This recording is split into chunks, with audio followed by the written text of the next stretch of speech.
Hi mga ate, magandang umaga. Salamat sa mga nagfa-follow sa akin at nagko-comment, nag-share. Salamat po at sana ibiyayahan pa tayo ng Panginoon ng magandang araw at good opportunities. So, andito po akong palis na at ako'y magtatrabaho na po ulit, guys. Trabaho tayo para magkaroon tayo ng maraming blessing. Kasi ang gusto ni Heavenly Father, yung mga masusugid niyang mga anak ay kanyang bibiyayaan ng todo-todo. O, kahit wala pang suklay. Tara na, guys. Muna na ako magsuklay sa salon. Okay, so mamaya, mga 12, ipamimigay ko yung another 100 per meter. So, ito po guys, yung lupa po na ito ay pinagtaguran ko po ito, dedication, blessings ni Heavenly Father. Marami po tayong blessing, kaya sinishare lang po natin. So, yeah, nagtataka yung mga bakit ako nagpamamigay. So, gusto kong magkaroon ng maraming masasayang tao. Okay? 2, to share my blessing na, I had this opportunity na magkaroon ng mga lupa. This lupa is not only yung pinaghirapan, talagang with sacrifice, dedication, lahat po yan. Nailagay ko po lahat yan, na-attain ko po ito sa pagsusumikap ko po araw-araw. Linggo-linggo po ako pupunta ng Bataan para i-supervise yung mga lupa, at doon may mga problema yung mga tao na natutulungan ko po sila, at sa awa ng Diyos nagbunga naman yung pagtulong ko sa kanila. So as a return, nabibigyan po ako ng opportunity na magkaroon po ng land doon. So hindi po ito basta-basta po lupa lang na nakuha ko, pinaghirapan ko po ito. So gusto ko pong i-share sa lahat na may mga basic needs ng mga tao, kaya natin yan hanapin araw-araw, pero mayroon pong mga pangangailangan po ng ibang tao na ang tagal po nilang hindi na-achieve. So like yung sa lupa po nila doon, marami pong opportunities doon po ako na nakita. So nagsiserve po ako doon na matulungan po yung mga tao na may mga lupa pero walang kakayahan po na mag-ayos ng kanilang lupa, mga papel po ng lupa.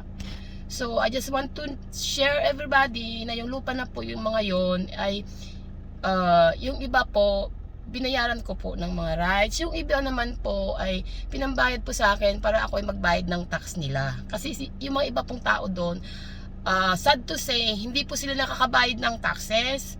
So kapag po meron po akong pera, so yun po yung ginagawa ko. So yung balik po sa akin is hindi pa ako nagpapautang ng pera. Ang binibigay po sa akin ay lupa rin. So yun po yung paraan ko para maka-acquire ako ng lupa po doon sa Bagak. So meron po kaming mga agreement ng mga may-ari ng lupa doon. So ganun po yun. Hindi po yun basta na lang po, mabilis po. So ibinamimigay ko lang, hindi po. Nagpapamigay po ako ng lupa doon para po sa mga taong naniniwala po na kailangan po nating tumulong sa iba. So yung pag-share nyo po yung aking ito, who knows in the future, meron doon isang magandang Samaritan dyan na gusto rin pong tumulong sa mga tao pong nangangailangan doon sa area na yon. Hindi ko po ito yung inaangkin lang po ng buong buo. Kung sakali man po na may mga tao na meron pong kakayahan o paniniwala po na pwede po natin gawin ito sa mga tao doon, na pwede natin silang tulungan, kasi alam po natin kung anong problema ng lupa. So pag hindi po natin natituluhan yan, of course, there is a risk. Pero dahil po meron pong mga tao na gusto pong tumulong, so gaya natin, so maatin po ng mga tao doon. So may mga areas po pa sa buong Pilipinas na untitled po siya. So pero nandun na po sila ng matagal. So in-explain ko po ito sa inyo para alam nyo po na yung lupa po na ito ay hindi po to at risk. So yung mga tao po doon, nakatira na po doon ng 35 years, kaya lang po hindi pa po sila makapag-apply ng title kasi wala po silang pera. Wala po silang mga pera.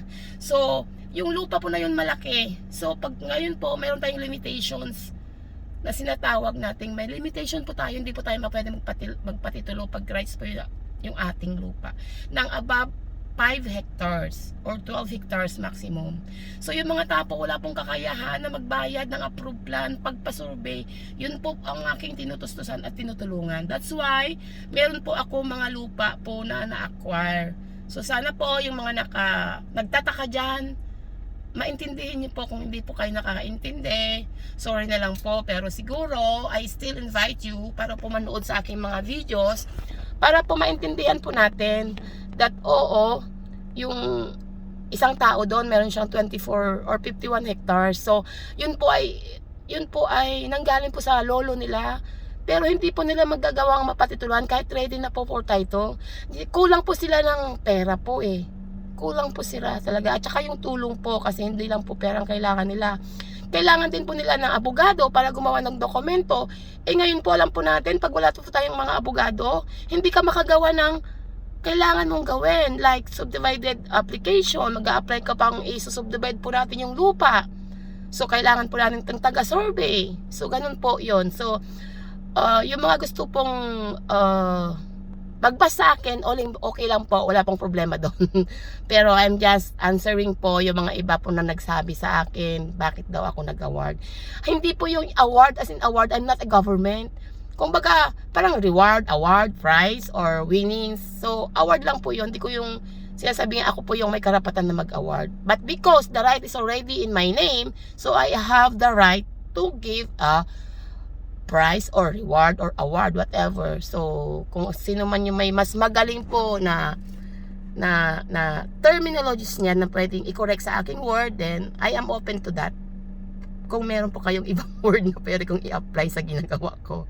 Anyway, good morning mga ate, at tayo po ulit ay magtatrabaho. So mamaya pong siguro mga 11:30, abangan nyo, at ako'y mag-audit pa kung sino yung mas maraming share, tapos yung mga na-share niya is bumalik po sa akin. So hindi po ito madalian na trabaho po. So nagpapasalamat po ako sa lahat ng mga nag-join sa aking palaro. Okay, so yung area po ay yung may bakod na po siya. So nandyan po ako, natutulog pa ako pag nandun ako. Every week po yan, nandyan ako. So pwede nyo pong mabisita. Welcome po kayo sa aking kubo. Hindi po malaking kubo, pero magkasya po kahit hanggang 10 na person. So kung gusto nyo pong bumisita doon, libre po. Pumunta po kayo doon, at pwede po kayo doon mamasyal, magstay din yung overnight, or gusto nyo po doon magtanim, okay lang din po. Open po yung land para sa pagtatanim. Kung gustong may magtanim doon ng kahit anong gusto kaya niyang itanim, open po tayo. Okay? So, thank you guys at good morning. So, mamaya ulit ay tayo ay mag-uusap. Okay? Salamat po at magandang araw, magandang buhay, at tayo ay mag-iingat sa lahat ng ating gagawin. Okay? Bye-bye!